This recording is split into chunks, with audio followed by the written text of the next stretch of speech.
최강의 해적이자 1세대 해적이라 볼 수 있는 해적왕 골디로저, 그리고 흰수염의 시절에는 천룡인과 노예들을 지키기 위해 해군 중장 가프와 해적 로저가 손을 잡고 당대 최악의 해적단이었던 록세적단을 괴멸시켰는데요. 그렇게 해적과 해군의 일시적인 동맹이 탄생했던 갓벨리 사건이었지만, 현재 갓벨리는 지도상에서 흔적도 없이 사라지게 되었고, 이어 이 이야기를 알고 있는 존재는 극소수에 불과했습니다.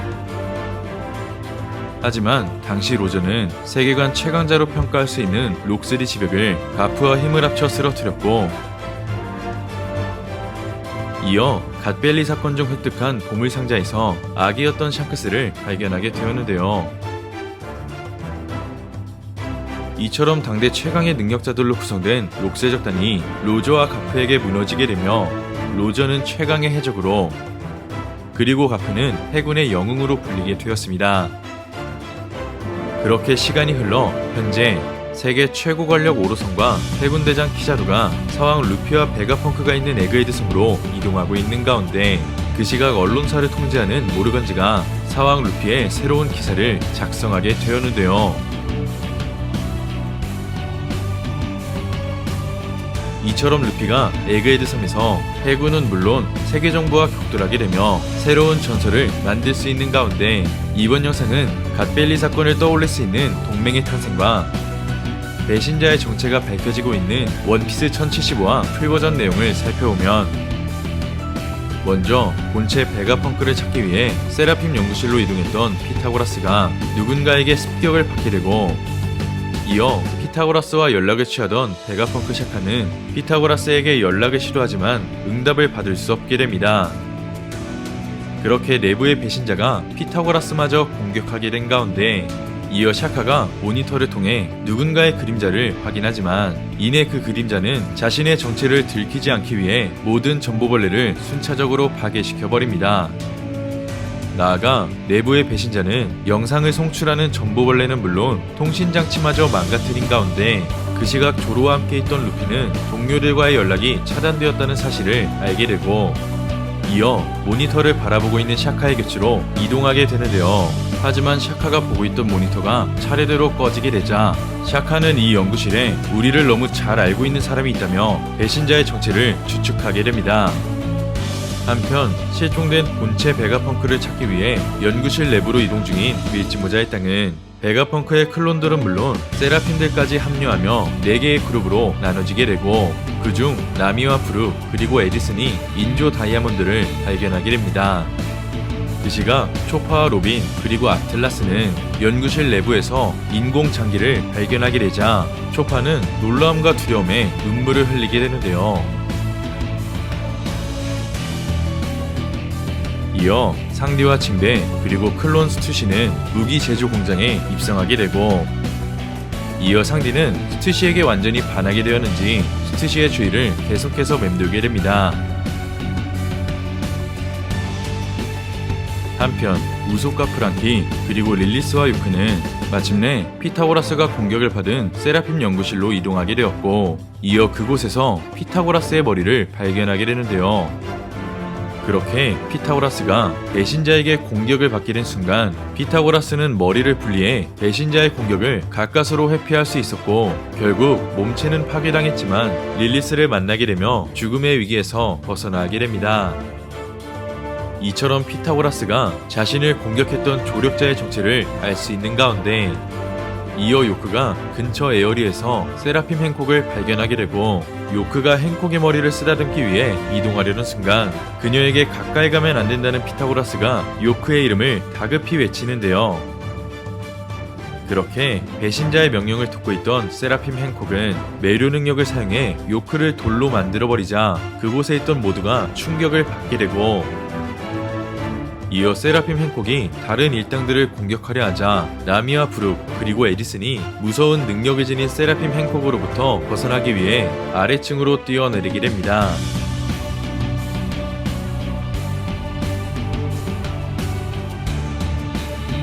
그 시각 루피와 조로 그리고 샤카가 있는 컨트롤룸, 세라핌, 쿠마와 미호크가 밀짚 모자의 땅과 샤카를 제거하라는 명령을 받았는지 컨트롤방 내부를 습격하게 되고, 이어 그곳에는 세계 정부의 전력 사이퍼폴 루치와 카쿠도 있었지만 세라핌은 그들도 적이라 판단했는지 방 내부에 있는 모든 사람들을 공격하기 시작합니다. 그렇게 루피와 조르는 세라핌의 공격이 위험하다 생각했는지 페로석에 묶여있던 루치와 카쿠 그리고 베가펑크 샤카를 다른 곳으로 이동시키게 되고, 이어 샤카는 세라핌, 미호크와 쿠마를 바라보며 멈추라는 명령을 내리게 되지만 어떤 이유에서인지 샤카의 명령이 통하지 않은 채 다시 한번 샤카가 공격받게 됩니다. 이처럼 현재 샤카의 명령 권한을 뛰어넘는 존재로는 본체 베가펑크와 오르성밖에 없는 가운데, 샤카는 자신의 명령이 통하지 않자 배신자의 정체를 베가펑크 중 한 명이라 생각하게 되는데요. 한편 세라핌의 공격으로 정신이 깨어나게 된 루치와 카쿠는 실무회급 강함을 지닌 세라핌들이 자신들까지 공격하게 되자 루치는 위급한 상황에서 살아남기 위해 일시적으로 사왕 루피와 동맹을 맺어야 한다는 생각을 갖게 됩니다. 그렇게 각오를 다진 루치는 자신을 패배시켰던 남자 루피를 바라보며 페르석 수갑을 풀어달라 요청하게 되고, 이어 현재 동료가 곁이 없는 너희들에겐 우리가 더 쓸모있을 거라 언급하게 됩니다. 이처럼 과거 목숨을 걸고 결전을 펼쳤던 적이자 현재 세계정부 소속의 사이퍼폴 루치가 힘이 되어주겠다며 수갑을 풀어달라 말하자, 이내 그 모습을 지켜본 루피와 조로가 놀라움을 넘어 상당히 거슬린다는 마지막 표정으로 이번 원피스 1075화가 끝이 나게 됩니다.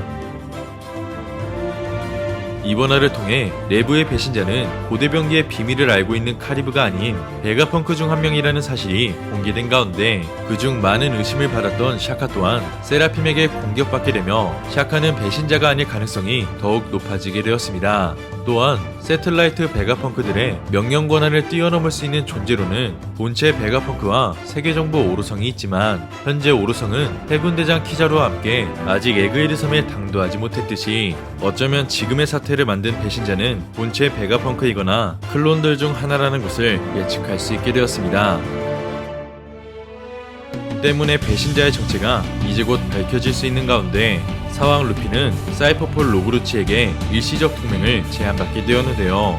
이처럼 이제는 해적과 세계정부의 전력 사이퍼폴이 동맹을 맺을 수 있는 시점, 지금의 상황은 과거 갓벨리 사건과는 다른 양상으로 펼쳐지고 있지만 만약 사왕 루피가 루치의 헤르석 수갑을 풀어주게 되며 실종된 베가펑크를 찾게 되고 오르성과 키자루의 참전으로부터 무사히 에그에리 섬을 벗어날 수 있게 된다면 그때는 사왕 루피의 새로운 전설이 본격적으로 시작될 것 같은데요. 과연 루피는 루치의 헤르석 수갑을 풀어주게 되며 다시 한번 기어 피프스를 발동해 처음으로 세라핌과 격돌하게 될지, 그리고 엠마를 지닌 조루가 세라핌 미호크와 결전을 벌이며 오니가시마 전쟁 이후 한층 더 강해진 모습을 보여주게 될지는 다음화 원피스 1076화에서 확인할 수 있을 것 같습니다. 이번 영상은 여기까지입니다. 시청해주셔서 감사합니다.